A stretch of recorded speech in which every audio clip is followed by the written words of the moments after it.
welcome to Conversation with a Chef. I'm Jo Ritty, and I love sharing with you the conversations I get to have with talented and passionate chefs.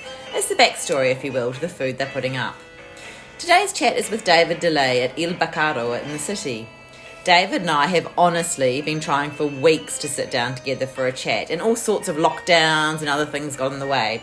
But it was absolutely worth the wait to sit down with David and talk about his love of food and cooking, which stems back to when he was 4 years old actually, and to find out more about Venetian food and how to choose the best white truffle. David showed me an eerie video he took on Saturday night just outside the door of Il Bacaro on Little Collins Street in the city. It was our snap lockdown 3.0, and to see no one on the streets of central Melbourne on a balmy evening on Valentine's weekend was another bleak reminder of all our hospitality heroes have been through. I'm so happy they're back on the pans and cooking up a storm, and that we get to reap the benefits. And I know that you'll love this conversation with David.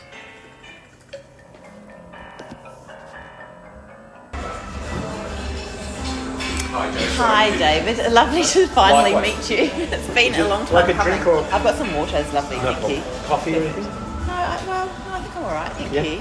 Very nice to be here. No, I bet. No, it is nice. And there's air-conditioned room, that's for sure. And there's nothing nicer for me than seeing staff meals. I think it's so important, and I know lots of places do it, but I know lots of places don't, and I think it's such a lovely institution to have staff eat together. Yeah, exactly.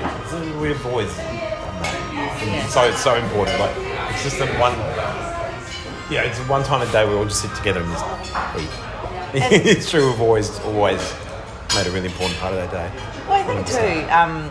It just seems mean to make staff run around and give food to other people, and if they haven't eaten together and right. they've had to grab something on the way or whatever, and I think it's part of hospitality as far as I'm concerned.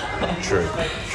So David, I've been reading a bit about you, and there's a lot of things that come out quite consistently, so that the fact that you've always wanted to be a chef, and that from working with your mum from the age of 4, can you tell me a bit about that sort of birth of loving being around food? Yeah, I think it's just being brought up in Italian culture. You know, always when we were kids, like my brother and my sister were always brought up around food. You know, like mum's always cooking at home. Mum's always making this time he was making sauce. She did it last weekend. I'm like, Mum, you're not allowed. There's not. She goes, I already bought the tomatoes. She was making it anyway. Yeah. So she's always making the pasta sauce, and winter we did the salami. It's just like the Italian traditions. We always do it. So I was always just brought up around it. And I think my brother and my sister weren't really interested, so she started not really backing off on it, but started just losing a bit of the tradition things. But then she knew I really loved it, and then she was like, oh, cool. So she just kept on doing it. So I think always has been around food, always. And how does it, because I think that is the same for a lot of people brought up in Italian and Greek culture. Those cultures are very food, and everyone's around the table, and as you say, these traditions of making passata and the sausage and all those kinds of things. How does that then, what was the next step for you to actually make it a living? When did that happen? My brother did his apprenticeship. When I was in high school, I had to do work experience. And then I knew I wanted to be a chef, so I wanted to just try to get in somewhere, whether it be a restaurant or at the time he worked for, at the time he worked for Qantas Catering, so he took me over there to do my work experience, and I was in year 10 or year 9, I can't remember when it was, and just learned a little while, got to see a bit more how it was professionally rather than how it is, at home. Yeah. It was very different. But I think I really, from then I just enjoyed it, and I knew I still wanted to be. And what do you think it was about that? Is it the pace or the buzz? Is it just the actual food? What? Didn't really experience the buzzes then. I think it was mainly the food. I think you get the buzz as you into it, as you go into it. That develops for sure. Yeah. And so you've been a chef for, dare I say, over 20 years? No. It's. I think I've hit 21 years.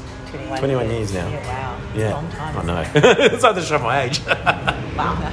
But and you're an executive chef. So for those listeners or readers who might not be quite sure, well, probably if you're listening to this podcast, they are sure what an executive chef is. But sometimes an executive chef is just overseeing things but isn't on the pans. Are you still hands-on? I'm still more hands-on in here. I'm struggling with staff between all the venues at the moment, so it's still very much a hands-on role. still a lot of times overseeing it and doing a lot more administration and things like that, but still very hands-on. Like, I don't think I could ever be fully not hands-on. I think it's just not me. Like, sort of defeats the purpose of doing what you love in the first place, I guess. Absolutely, yeah. And how many venues do you oversee? I see between Il Bacaro, Bar Carolina and Tedo. Yeah, nice. Yes. And so there's been a bit of a revamp in Il Bacaro, and so and it's from going a bit more generalised, it's gone back to its roots of being more Venetian, is that right? Yeah, it's trying to go a bit more the Venetian, steering to the more classic Italian, more Venetian sort of style. But still incorporating a lot of modern techniques. Yeah, right. And so Venetian, that sort of means a lot of seafood? Or? A bit more seafood orientated. Venetian cuisine's really, it's hard to explain Venetian cuisine. They've sort of got their own little, traditionally Venetian cuisine is all those little tapas style cicettis and things like that, but cuisine in general is a bit, I don't know, generally speaking, when you speak to a lot of Italians, they don't rate it at all. They think Venetian is the worst, but they sort of just take a lot of things from a bit of everywhere, really. Yeah. So it's probably like, modern Australian. Well, to a degree, it's probably a fusion of all the best of Italian. Yeah, nice. And so, what are some examples of dishes you've got on this menu at the moment? The crudo di mare is our sort of share plate that, like a little a seafood share plate, like a raw seafood share plate that we've got. That's on there. Our risotto with zucchini flour pesto, cheddar foam and silver leaf is one of our new go-to dishes at the moment, which is really good. And probably the more of the item is a rabbit cappellacci, which I think she's rolling now. You might have a look. It's a lemon curd cappellacci with rabbit ragu. Wow. And sea blight. Wow. So she's getting that ready now. That's cool. So they're the new additions on our menu that we've sort of started and going from there. Yeah, okay. And where do you get your inspiration after 21 years? Is it? These young kids, these young ones that come in. My head chef, my sous chef, they're a bit younger than, a lot younger than me. You just see the things that they come up with and creative. Like 10 years ago, I was like them, And then it's like a new generation that comes in. You just see these young kids that just try different things and just learn different techniques and see different techniques through, social media, Instagram, all that sort of thing. A bit more. I think there's a bit more access. They can see a lot of things and just really eager to try. I'm only just thinking this question through as I speak, but do you think maybe the younger generation are more? I mean, we were all a younger generation once, but do you think they're more willing to break rules and be experimental? Oh, 100%. I think, like I was saying, I think 10 years ago I was like in that frame, just like looking over my old previous head chefs and older chefs and things like that. I was like just doing things a bit different to what they were doing, and what was modern back then is just it's different now. It's either completely normal or just But I wonder then, as we get older, if we kind of hark back to the authenticity or the things that we grew up with a bit more and want the sort of more. I'm not really quite sure where I'm going with this, but maybe that happens as well, or we go back to the traditional ways of doing things because we still believe they're really great. And absolutely there's a place for innovation and experimenting, and maybe the two can sit together. I think, classics always be classics. Yeah. And I think that's a lot of people still work, but taking a classic as a base and doing their version of it. But I think, like, regards to classic flavours and combinations will always be the root of anything, no matter what.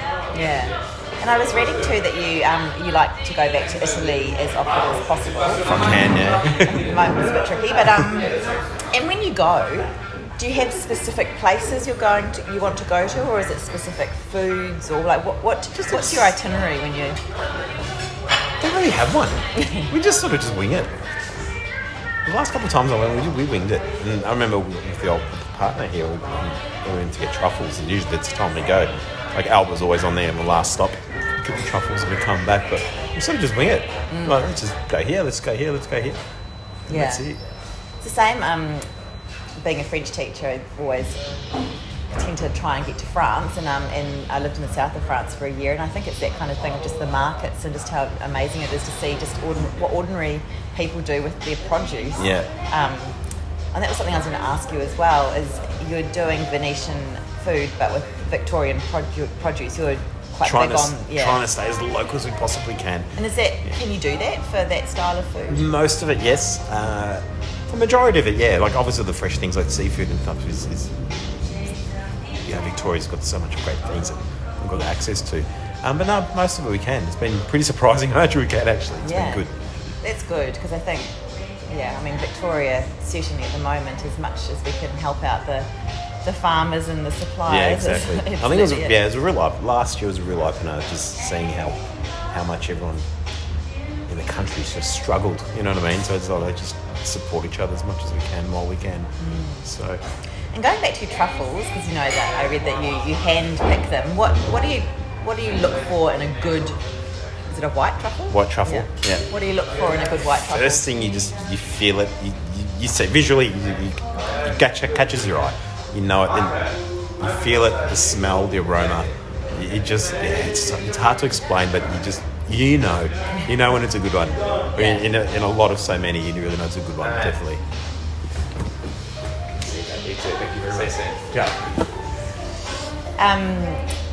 And are you looking at them in like a market, or have you been out on a truffle hunt? Or attempted to go on a truffle hunt once. I was nowhere near quick enough to keep up with the dog. The guys laughed at me, and I just gave up.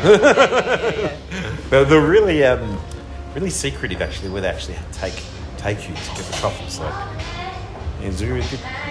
I think he knew. He saw the size of me and so he ain't going to keep up with the dogs. And that was it. It's quite nice to have some kind of mystery around it. Yeah. But it was interesting. Not that I saw anything. We were like, oh, yeah, right. This is how it does happen, yeah. Yeah. And they had a few of the markets in Melbourne and things like that, but mainly there's a guy that all he does is truffle. And he's got his shop just based on truffle products and everything in there is truffle. It's fantastic. And downstairs he's got his sort of fresh truffle organising area where he cleans them, gets them all cleaned, sanitised for export and everything. So his whole room, is full of truffles. Crazy, absolutely crazy. And you're saying now is normally the time of year you'd be doing that? Usually around October is around the season, October, November. Okay. So we obviously missed out last year. We missed out the last couple of years actually. Right. Yeah. So what do you do in that case? You just import them? We've got to, we'll import them. Obviously last year we were closed, so we didn't bother. Yeah. There was no one to sell truffles to, unfortunately. True. But we've got a good relationship with him. You can jump on the phone or jump on the email, order him, and he knows what we're after, and he never skips a beat on quality or anything. Yeah.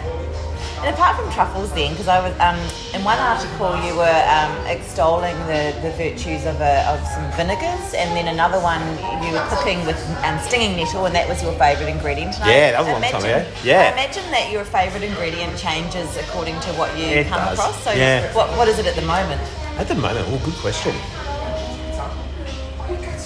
I'm actually loving more proteins now, more meats, I think. And I can't really specify what. I know it sounds a bit weird, but I'm loving cooking with charcoal and those sort of flavours. I think that's probably... I can't even say charcoal's an ingredient, but cooking with charcoal's been pretty pretty enjoyable lately. Yeah, so have you got a charcoal... We've got a normal char grill here. We've got the Josper at Carolina. So I think that was probably the one that made me go, yeah, wow, this thing's great. I was just talking to... do a name. I was just talking to Ben Shuri the other day out at Attica summer camp, and he's got several char grills going. And he was saying just the learning curve it takes to learn what to do with cooking over coals. And you've got to learn about fire as well, don't you? The temperature and a different way of doing things. Yeah, that's right. Yeah. That's right. It's amazing, and getting lots of burns. It's true. You don't have many hairs on my arm anymore. And David, maybe just to finish, what would be your advice for someone who is wanting to get into chefing now? I always say to everyone, you've got to love it. In any field, I guess, not just chefing, but I think it's a bit more important in chefing. You've got to love it. I think it's really noticeable if you don't love what you do in the cooking, and you won't go that far. So I think if you love it, enjoy it, give it a go, and you'll go far, and just stick to it. Yeah. Perfect. Thank you. That's it. No worries.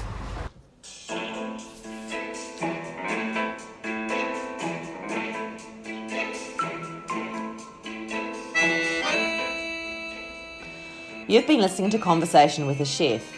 I'm Jo Ritty, and thank you so much for joining me today.